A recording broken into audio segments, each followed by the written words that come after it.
The Panthers buried by a goalkeeper and the eliminated Saints on a last-minute field goal in the Superdome, blowing a 10-point lead and a chance to make next week's game against the Bucs at the bank a win and in the playoffs scenario. Going to bring in Julian Council from Locked On Panthers. Julian, I guess this is right in line with the season, right? So now I guess we can predict they'll beat the Bucs, lose to Seattle, and then beat the Bucs in Tampa to win the division, right? What's going on with this team? Well, Nick, that's been the case really since after that 3-game winning streak in the middle of the season where it's been win, loss, just yo-yo every single week. And this is the second time they're coming off of what we thought was the biggest win of the season, that they didn't lose to a lowly Saints team that absolutely was game. And we expected this to not be a blowout. We expected this to be one of those grind out kind of games for Carolina that they weren't able to win. So, yeah, if the pattern continues, they'll win both the games against Tampa, and that's now the simplest way they can go to the playoffs. But, yeah, they made it a lot harder than it needed to be by not taking care of business down in New Orleans today. But why would we ever think that these Carolina Panthers would want to do it the easy way, the hard way, or no way at all? That's what they've chosen heading to the final 3 weeks of the season. Yeah, they beat the Rams, and then they're sitting at home, and they get propped up in a first place by 2 Bucs losses. Like, we know this team can't handle success at this point. I mean, that's like 12 games now in a row where they've been favored and they've lost. What do you point to figure out why they can't follow these great moments and build off of them?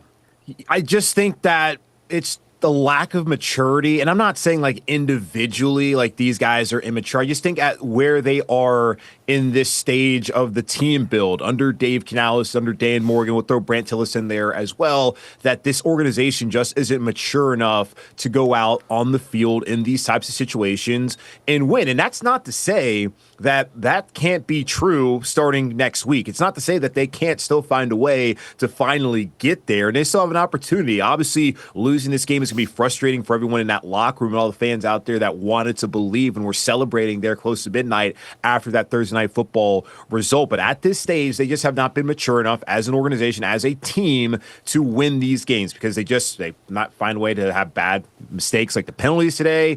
They don't capitalize potential turnovers like Roseboom not getting on that fumble. They don't hold up in pass protection when you need it. You may not have the right play calls at the right time. It's just overall the organization just is not mature enough at this point in time to win these kind of games and to take advantage and handle success. They've shown the ability to bounce back, which is great, but eventually you have to be able to handle success, and they have not been able to do that, as you've said, so far. I'm going to galaxy brain this for a second. Do the Panthers just not want the Saints to draft a quarterback because they think going forward they can beat Tyler Shuck? How come they can't stop this guy?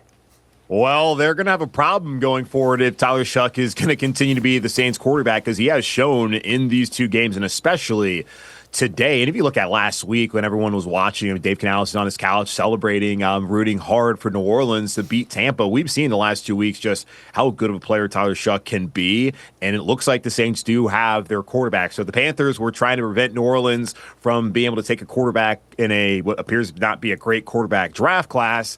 Congratulations. You've successfully done that by now being half of the wins that the Saints have this season, but you've also created your own problem where the division stands, and then you have made it pretty clear, at least to me, that Tyler Shuck is the guy moving forward, at least for another season for New Orleans, and that he may be the guy there for Kellen Moore and that organization. So congrats, and also I'm sorry. We talk a lot about offensive play calling here in these discussions. What about defensive play calling from Ejiro Evero on that game-tying drive where Brad Panovich and I were in here going, it's going to be a slant now to Chris Olave, and leading up to that, the coverage was just soft the whole way up the field. Yeah, it's tough to watch because we understand they play a lot of zone. The Panthers play some of the most zone coverage among teams in the NFL, so it's not a surprise that they sat back in a zone. And we know they do not have a great pass rush, and I guess they don't want to take a number away from the coverage, but when you're seeing how it was set up and they're still allowing plenty of stuff underneath and even an intermediate on that drive, it's it doesn't make a ton of sense, but that's just the style of defense that Ejiro Evero runs, and that Dave Canales continuously has sat there and defended it. He has said he does not dislike the scheme. They just need to execute better, apparently, and they did not execute on that drive. And the fact that they allow New Orleans, when they're starting to drive at the 8-yard line, then to go down and to get in field goal position to win the game at the end. Your defense, when you're up 17-7, has to be able to close out the game. Yes, offensively, they had moments where they could have closed it out as well, but defensively, you can't allow, even on the road against a rookie quarterback in Tyler Shuck, who played a hell of a game in his own right, you can't allow what happened today to happen. But it's not necessarily something we haven't seen before, because it was similar to what happened even in week 10 when they last played, and the other moments that they have had where they've allowed teams to be able to come back because they've been able to pick apart zone coverage. So they got to figure out moving forward how they're going to be able to combat that when they face against Seattle and Tampa over the next 3 weeks. Dave Canales and this coaching staff had 2 weeks to prep for that rookie quarterback for a 3-win team in a crucial game. Is this just another growing pain of a young head coach and staff, or is this a red flag going forward? You hope that it's the former, that it's just going to be another growing pain as they learn to win. Because you look at it, there's a lot of guys in that locker room that haven't been in that position here in Carolina. We know guys like Ashawn Robinson have been on playoff teams. Austin Corey's been on a Super Bowl team before. You look at Bobby Brown III, he was on the Rams last year. So there are guys who have won at previous stops. Just not really many dudes in this locker room that have won in Carolina. J.J. Jansen, he's won plenty in Carolina. Yeah. Taylor Moton was on the last time they went to the playoffs, was on that team. It was not really a contributor as a rookie, but he was on the team. So I think it's not just Dave, but I think it's everyone involved just really learning what it takes to be able to get over the top and reach the mountaintop as far as the NFC South and get back to the playoffs. And like he's had some learning curves there this year and even last year as well. And it is alarming, though, that it feels like the same things that kind of got you beat back in week 10, the inability, especially in the second half, to run the ball and not really trying to meet things down the field. I thought Bryce Young was certainly the bright spot offensively. I thought he played a good game. His numbers are never really eye-popping, but he took care of the football, had that tremendous throw to Jalen Coker. His legs were key in this game for Carolina as well. I think you got to put more trust in your quarterback, and it is concerning that for the second time coming off a big win and you have an extra week to prepare, that this is what your team looked like. Now, they were up by 10 points, but the fact that your team was not able to take care of an opponent that they, at least on paper, are better than and should have beaten, that is a little bit of the red flag there as far as that goes. But I think for most part, it's still a learning curve for Dave, with maybe a tiny bit of red flags there as far as just not having the team prepared to win this game today. All right, Carolina's not a terribly undisciplined team, Julian, but 11 penalties, 103 yards. Is that just a product of the opponent, the place? How does that happen in such a big game? And obviously the big one with Lathan Ransom. What are your thoughts on that penalty to set up the game winner?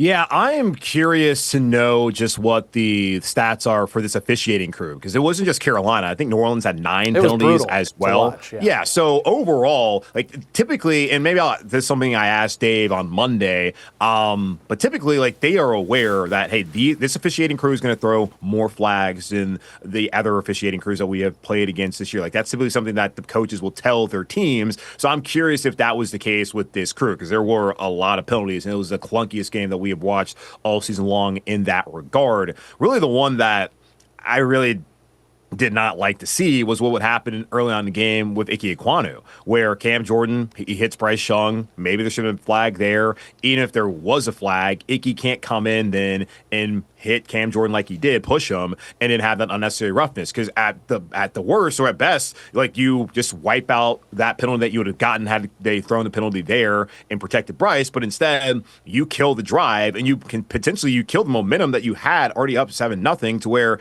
they could have scored. They were driving down the field. That was the beginning of a lot of just boneheaded decisions. And yeah, it's tough for defenders like with Lathan Ransom in that situation, when a quarterback, they caught Carolina off guard with that play call, but when he's sliding down, you're obviously not trying to hit him high, and they slide late. It puts the defenders in an impossible situation. So, I feel for the guy, but you have to not put yourself in that situation when that happens. So, yeah, it's a tough call, but that's going to be something that gets called every single time. And I know the drive prior, Panther fans are wondering, why wasn't it not called for Bryce Young? I don't know, but it happened that spot, and it was the worst possible time. But 11 penalties for 103 yards, like that's going to get you beat pretty much every single time, like it did today. Carolina, after 3.5 days, hands the keys to the division back to Tampa. Maybe they're buoyed by watching Carolina lose to the Saints, like Carolina was for 2 weeks watching Tampa lose. Is that going to make a difference for the Bucs? We're kind of backsliding right now. What are your initial thoughts on this game at Bank of America Stadium in Week 16? I think this result has no bearing on just how ticked off of a team Tampa was going to be anyways coming to Carolina. Maybe I don't think it's really going to allow them to even take a deep breath and feel like, oh yeah, everything is fine now. They've still lost, 6 out of their last 8 games. They have been in free fall mode here in the second half of the season. So I don't think this really clears anything up for them other than, okay, they're back in position, but they have to figure out whatever's been going on with them. For Carolina, they've shown the ability to bounce back. I heard Derek Brown in the locker room say that they wouldn't want it to be easy. It's like, okay, well, it would have been nice to have known that going into the game, that you guys didn't want it the easy way. But yeah, why would it be easy for this team? Obviously, yes, guys, he wanted to win the game today. He did not want to lose, but it's not going to be easy for this team.